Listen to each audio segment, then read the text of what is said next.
Hello, welcome to my limited card review for Dominaria United. This card review is for, like I just said, limited. I'm going to be grading the cards for the format in advance, just sort of as a way to make myself better at playing the game. I also like watching these. I find them entertaining, so I don't know, I figured I'd do some of them. I have supposed to put up a video of like how I'm gonna do the tier rating system, and how I'm gonna base that. So if you want to know what I mean when I say things like tier 1 or tier 2 cards, there's a video that sort of explains my process there. But generally, like lower tier, like tier 1 is the best, tier 4 is the worst. There are more concrete definitions of what those mean elsewhere. Without further ado, I'm just going to get right into it, starting with the white cards here. Um, you will see that the cards are not necessarily in like the order, like whatever. They're just in set release order on Magic's official website, the official spoiler. So we're just gonna get started with the Anointed Peacekeeper. It's 2 and a white. It's a 3/3 vigilance. You get to look at your opponent's hand and basically spell slinger them. I think is what the card.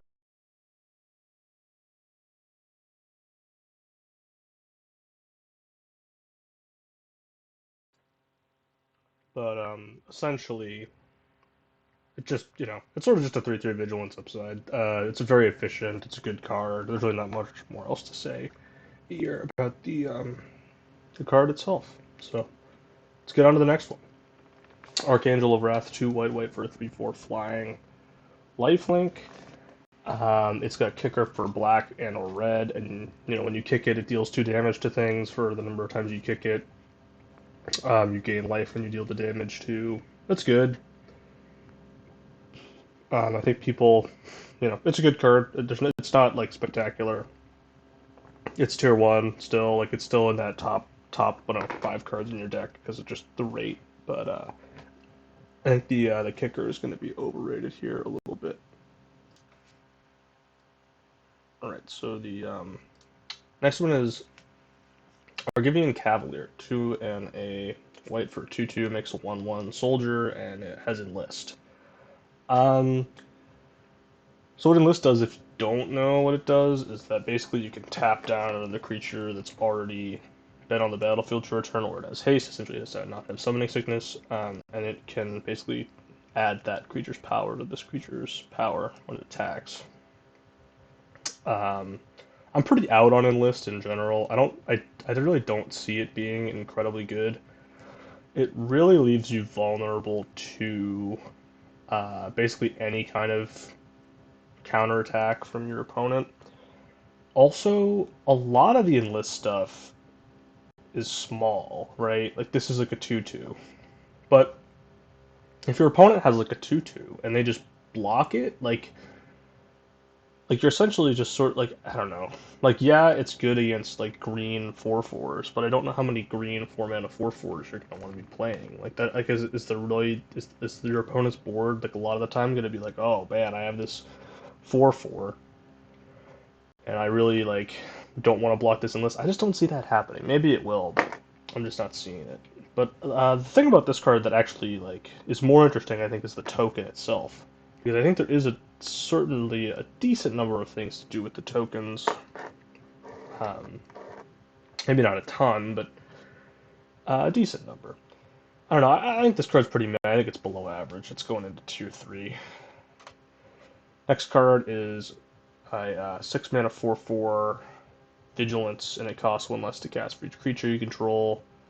You kind of like these type of cards are generally pretty bad. They don't generally get there. Um, so this, like for this card to like be a good like, because you want this card to cost 4 mana, right? Basically. Um, so you kind of need a 2-drop into a 3-drop to get there, or you need a bunch of tokens. But if you're making a bunch of tokens, did you really get this on turn 4? Like a 5-mana 4/4 vigilance is also like fine. I don't know. I just don't think this is like really like you're getting there. I guess is sort of my take. I think you can just play better stuff. Maybe it's really good and I'm just missing it. I think this is probably one of the better of this cycle of cards that cost 1 less to cast for things, but still not especially in on it. Maybe it's sort of like a, hey, I made like 3 tokens on turn 4, and then on turn 5 I put like a 2-drop in this thing, and it's like, oh, okay, well now I'm, there, but have to see it to believe it. Next, Artillery Blast, 2 mana, Domain. It deals X damage to target tapped creature, where X is 1 plus the basic number of land types among lands you control. There's nothing, there's no upside to this card. It's mono downside, so I don't really understand why it exists. So it's going to tier 4. Next, Banalish Faith Bonder, 2 mana for 1/3 Vigilance Enlist. So the thing about Enlist that I think, especially on this card, is very evident is that you really can't like play a 3-drop and then attack with this thing with the Enlist benefit. And so your 1/3 is a 1/3 for a long enough part of the game where your opponent can do something about it. Now, this may actually be very annoying to deal with because it does have Vigilance.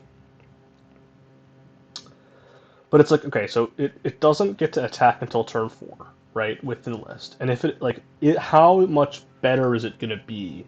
Like, let's say you played a 3/3 on turn 3 or something, and for some reason you wouldn't want to attack with your 3/3, but I guess you would want to attack with this over the 3/3, but then you're tapping down both your things, I guess. So, like, I, it's just hard for me to see Enlist being incredible. I just don't. It gets very slow. The 3 toughness, like toughness on the creatures, is really what I care about with Enlist. The power doesn't matter at all, essentially. So 3 toughness versus 2 makes it not die to 2/2s. I don't know. I'm still out on this. It's going into tier 3 for now.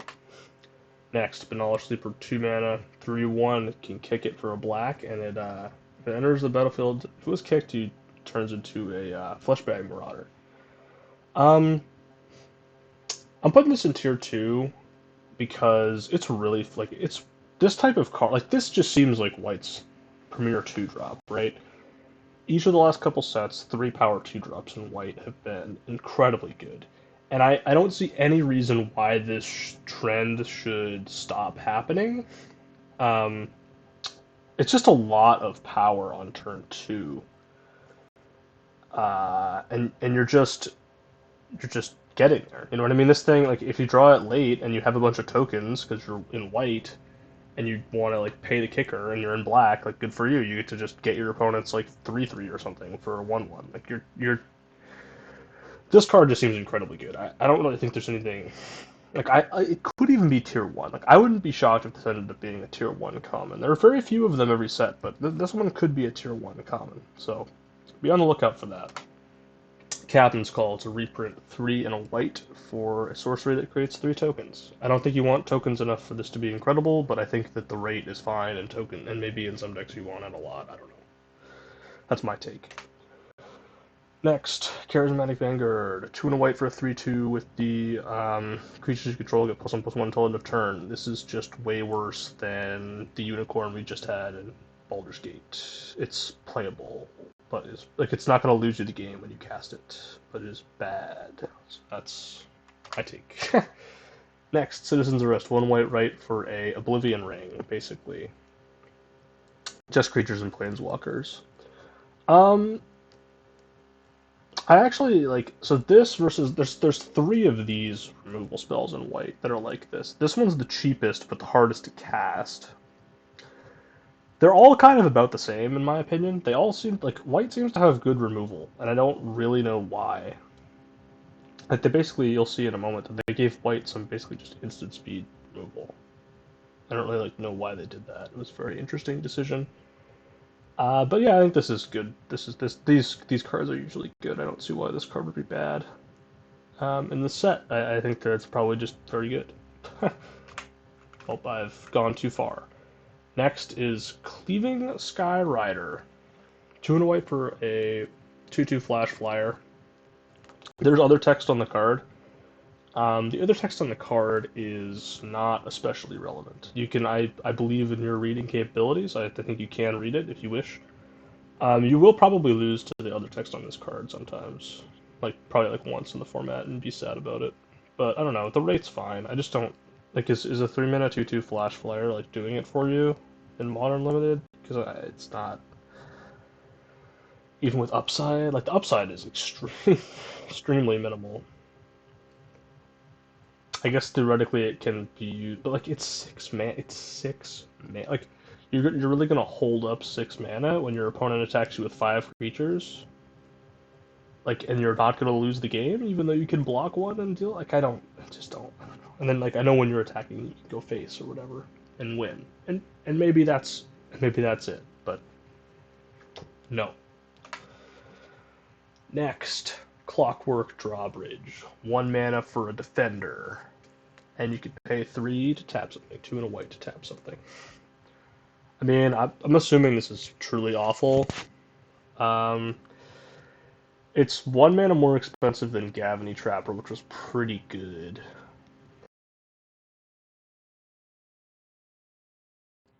In like a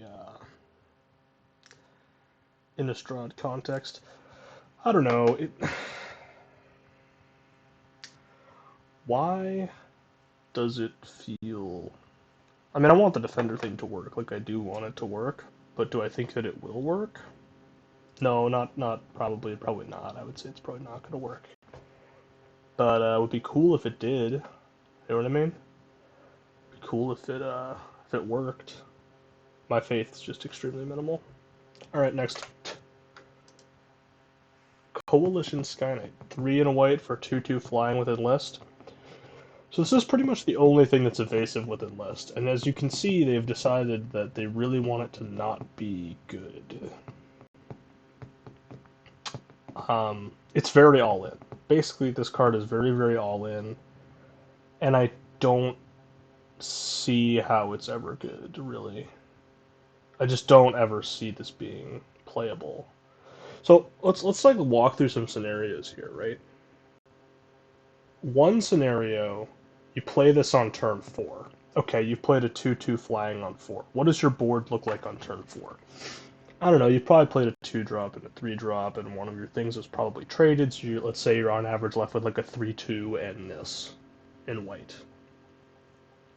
Right? That's probably what your average board state looks like on turn 4.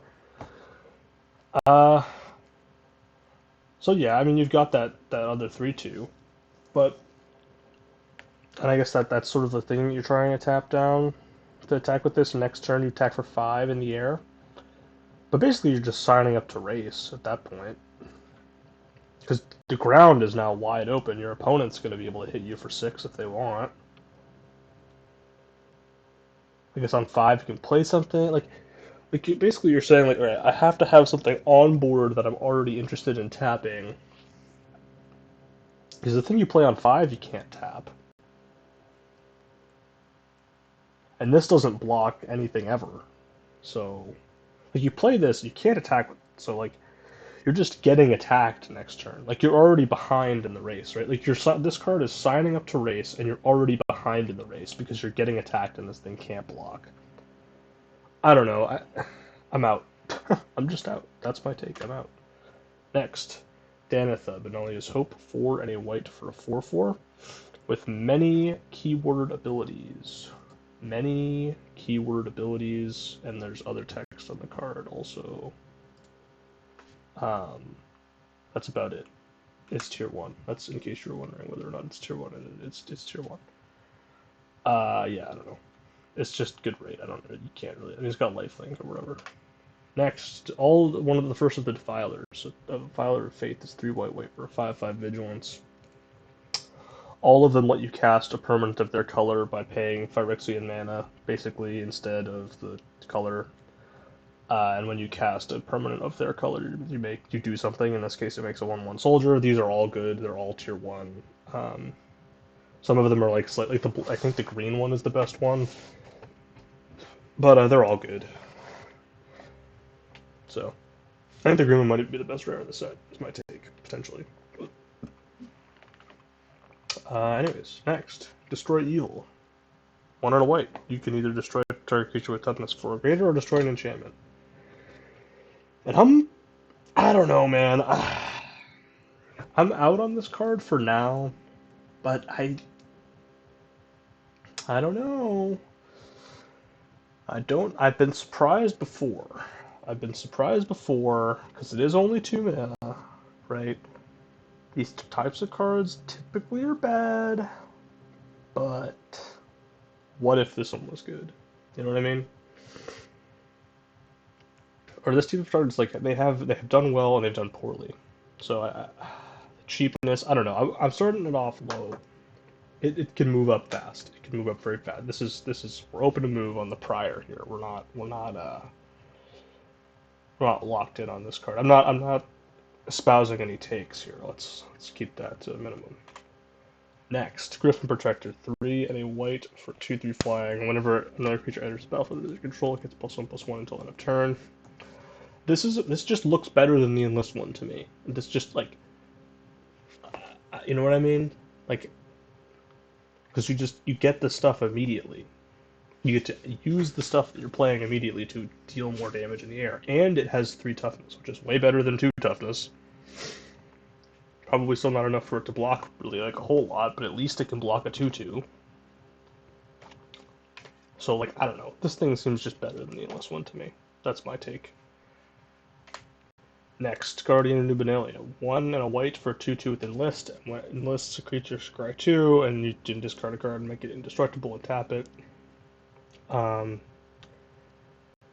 card's really like good. It's like a house basically. A little bit of like a mobile home here.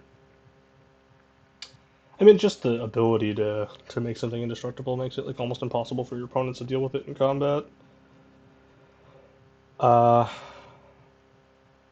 it does cost you a lot of cards to do that, but whatever, you know.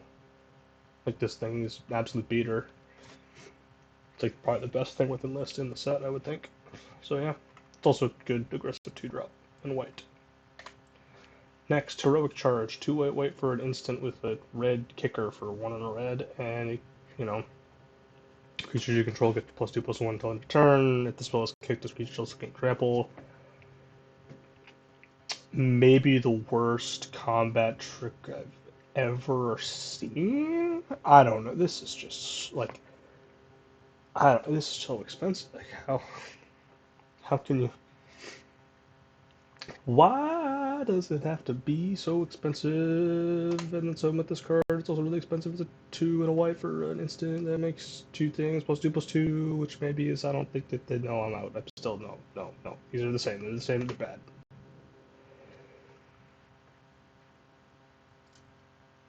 All right, actual real cards again. Juniper or Rootweaver is a 2 mana 2/2, and sometimes you can kick it and you can put a +1/+1 counter on your thing. And it's pretty simple. That's kind of what it does. I don't know. You probably don't want to play this unless you have green mana in your deck, I would guess. If you do have green mana, it's still not great, but at least it gets that +1/+1 counter, something they can attack right away. Um, which is good. But yeah, I'm putting it in tier 3. I haven't really been talking about the tiers. The last cards have been pretty self-evident. I have them up on the screen. I just kind of want to talk about the cards themselves. But yeah, this is just a below average sitch here. Nothing really to write home about. Yeah, next. Knight of Dawns. Now here's something to write home about. 2 mana 2/2. So another 2 mana 2/2. This one's got a first strike. If you gain life, gain that much life +1 instead. Not especially relevant text. But this is some especially relevant text. 1 and a white, you can pump it for +1/+1 until end of turn. So this thing,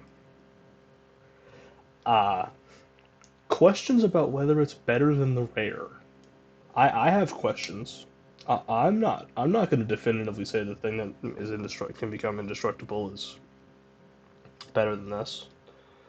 I think it's close. I think this you're going to see this a whole lot more. And this thing is like, this thing is just a problem. This is a problem. You can't ever block this. It's like, oh, okay. Leave up 3 mana to like. I don't know. This thing just seems enormous. Like I don't know how you're like this just comes out on 2 and you're just winning. So I'm in on tier 1 on this thing. Next to the second of the white Oblivion Ring variants. 5 and a white for a domain flash enchantment that does the Oblivion Ring text where it enters the battlefield. Exile target non-permanent until this leaves the battlefield. If you do the math, it's basically 4 mana guaranteed. Sometimes it's 3 mana. It's weird removal. Yay. There's another one of these that I think is maybe next. No, not next, but yeah. This card, Love Song of Night and Day, 2 and a white for read ahead, Saga. So the first part is you and target opponent each draw 2 cards. Second is make a bird, 1/1 bird. And then third is you put a +1/+1 counter on each of the 2 target creatures. And I've decided, like I've looked at this card and I'm like, okay. What is this card trying to do? Right? So if you play this card on turn 3 and you had a 2-drop, you're happy. You skip phase 1, you make a bird, you put your counters on your guys. You're happy with that. Now that requires your opponent to have no removal ever. Deck. And like if they, I guess you like, what if they just trade 2-drops and then you're like, oh, I guess my plan was to play, so you're just not attacking on 2, and it's like, okay, whatever. It's just I don't see this being. So you're getting a 2/2 flyer. Like you're getting a 3-mana 2/2 flyer, and then maybe you get another +1/+1 counter on something. I don't know. This probably isn't even tier 4. It's probably better than that. But the first line of text is fine in. Like it's going to be come up remarkably often, I would guess, in the late game. Like maybe this should be tier 3. I don't know. I just don't see it being especially impactful. Next, Mesa Cavalier, 2 and a white, 2/1 flying, gain 2 life. Surprisingly, doesn't say draw a card on it. Very surprising. I know it's going to be a little bit of a culture shock to you. This card is not amazing because it does not draw you a card. It is still a 3-mana 2/1 flyer that gains you 2 life, which is fine, but it's not anything to be excited about. Pseudo Dragon Familiar is not. You know what I mean? It's not doing it. Next. Paragon Missionary, 2 mana, 1 and a white. It's for a 2/3 with kicker, 1 and a black. Lifelink. When it enters the battlefield, if it was kicked, return target creature card from your hand. So like, this card is a problem. It's a problem. What do you do when you're so like, you have this in your opening hand, you just play it on 2. Fantastic. Like any white deck plays this card. Any white deck. 2 mana 2/3 lifelink. What universe are we in right now that card is like existing on planet Earth? And then sometimes you just get a free thing back in the late game for free. Did this need lifelink? I don't understand. Like, I don't know. The uncommons in white are just phenomenal. Just phenomenal. Except for that one that I just talked about. But don't ignore that. We don't talk about that one. They're just good, okay? They're just good cards, and this is just a good card, and I'm upset, and now moving on to the next uncommon, which is Prayer of Binding. 3 and a white, flash, exile 1 non-permanent until leaves battlefield, gain 2. Simple. So I was sort of like thinking about this card, I went on a little bit of a journey, and I was like, okay, so this is a tier 3 card, and then I was like, wait, but 4 mana instant speed removal is good. And I'm like, it is good. I was like, I must concede that 4 mana instant speed remove literally anything is good. And there isn't a ton of enchantment removal in the set. There really isn't. There's like some things, but it really is not prevalent. So I must say, I think these 3 white. Honestly, the best way to remove the white enchantments is with the other white enchantments, probably. Next, Resolute Reinforcement's 2 mana, 1/1 with flash. When it enters the battlefield, make a 1/1. There's so much blowout potential in the set with like this and other things that trigger on you or stuff entering the battlefield that I'm gonna have faith and put this in tier 2. I'm faithfully saying that this is gonna be an above average card, that it's gonna be good, it's gonna be solid, you're gonna want it. It is situational. You probably want it in any deck. Like, you'd play it in any deck, but you probably don't. Like there are some decks where it's gonna be way better, but. Next, Runic Shot. 1 mana. They had to make 1 bad uncommon. 1 mana sorcery, destroy target tap creature. If this spell is kicked, discard 2. No thanks. No thank you. Sorcery, destroy target tap creature with kicker to do nothing is just an absolute priv. Um, no, no thanks. Like, it's just like, hey, destroy the thing that already attacked you last turn. You know, does the thing that you want to kill have vigilance? It's never dying. So I just no. Next, Samite Herbalist. 2 mana, 2/1. When it becomes tapped, you gain 1 life and scry 1. The joke is that you want to enlist it. I think that my over-under would be that this trigger is actually going to go off more when it attacks than when it enlists in the format. I think that, you know what I mean? Like, I think that you will be like, oh, okay, I'm supposed to enlist this, but the joke is actually that you're just attacking with it and it goes off. I don't think that there's actually any. I think that's sort of like a thing that's going to get overlooked. It's kind of really just like a 2 mana 2/1.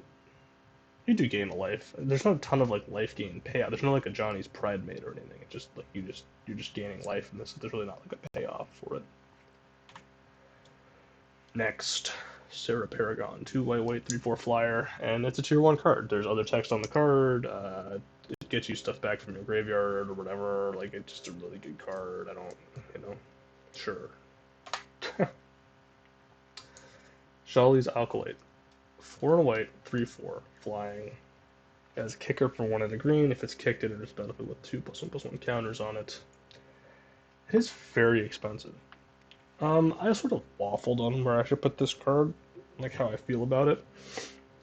I sort of ended up in like, a little too expensive.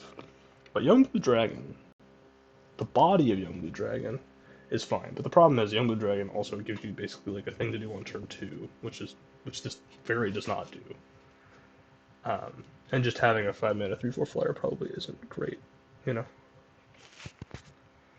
these days. Next, Stall for Time, 2 mana white, instant kicker for 1 blue, tap 2 target creatures. If this spell was kicked, put a stun counter on each of those creatures, and you draw a card. I'm very in on this card. Very in. Basically, you can prevent your opponent's stuff from attacking you, attack your opponent, and then attack your opponent's stuff. If you kick it, like, congrats, you just ended the game. You know what I mean? Like, you're just getting there, you know. So, and you can like hold this up too. I don't know. It just seems really. I'm willing for me to myself to be wrong on this card, but whenever a card says draw a card on it, I'm like, yeah, cards doesn't have to be that good for it to be good. Next, 1 and a white, take up the shield, put a +1/+1 counter, target creature, lifelink indestructible. Sign me up. Sign me up. I'm in on this combat trick. So let me talk about why I'm in on this combat trick. Number 1, lifelink. Lifelink on combat tricks is good. It's good. It's just a good thing because you can, if you're in a race, you've just won the race. Congratulations. I'm happy for you. You're winning the race now. You can't lose. Next thing I like, +1/+1 counter. The counter sticks around. To keep the counter. The counter doesn't go away. Now I know it's only +1/+1. I'm aware. I'm aware that it's only +1/+1 this turn, but that matters a lot. Next, does get indestructible, so the thing's not gonna die. Even if you just use this sometimes to be like, all right, put a +1/+1 counter on my guy, and it attacks and doesn't die this turn. Like, that's fine. Even if you just need to use it for like life gain and make your guy a little bit bigger, sure, you can do that. I know that I'm going to be wrong about this card. I do. I'm aware that I'm going to be wrong about it. I'm gonna get this one wrong. I know that. I know it's going to be worse than I think it is, but that's okay. I'm going to still believe in it because I think that it's good. So that's my take. Next is Temporary Lockdown, 1 white, wait for an enchantment. Enters the battlefield, exile each non-land permanent with mana value 2 or less until it leaves the battlefield. I don't, like, so this basically kills all the tokens. But what it also does is like maybe kills your opponent's 2-drop. I don't know. I'm not on this card. I don't see it being very good. Especially because you're the color that wants to make the token. I don't know. It's all a mess here.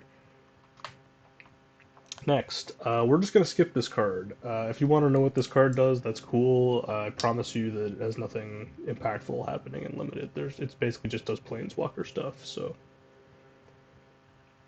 uh, if you want to know what the Planeswalker stuff is, like I'm happy, like good for you. Next, Valiant Veteran. 2 mana, 2/2. Other soldiers you control get +1/+1. You can exile that from a graveyard and put a +1/+1 counter on target soldier you control.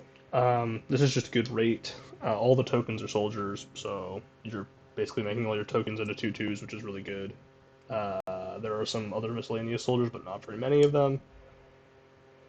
That's kind of it. That's the whole deal there. There really isn't anything else to talk about with him. He's just good. He's a solid card. He's an above average card. He's a good 2-drop. That's all he does. And next, and finally, this is the last card in white. Winged Mantle Chaplin. 3 and a white defender. When it enters the battlefield, create a bird for each defender you control. Whenever another creature with defender enters the battlefield under your control, create a bird. It makes a lot of birds if you have defenders. Like, it's basically a 3 mana 0/3 that makes a 1/1 flyer. That's for 4 mana, sorry, 4 mana 0/3. I don't know, man. It's bad, but like I hope it's good. I'm gonna try to make the defender thing work. Does that mean it's gonna work? No, it does not. No, it does not. All right, so just a quick little overview at the end of the video here about white. I think the good stuff is aggressive again. There's some busted rares, as there often are, that fly and do stuff. That's kind of it. That's sort of the whole thing. A lot of good removal in white, actually. Enchantment removal is usually bad, but this removal I think is good because it's basically just those types of removal tend to be very good. The types of removal that tend to be very bad are Minimus Containment.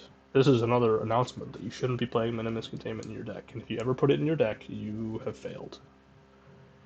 As somebody that I respect in everything. That's it. That's all of it. You know what I mean? This is just another Minimus Containment rant brought to you by me. So that's the end here. When I start talking about that kind of stuff, it means I need to wrap this up. All right. Hope that if you listen to this, you got something out of it. Otherwise, never see you again. Probably. I don't know. All right. See you. That'll be all.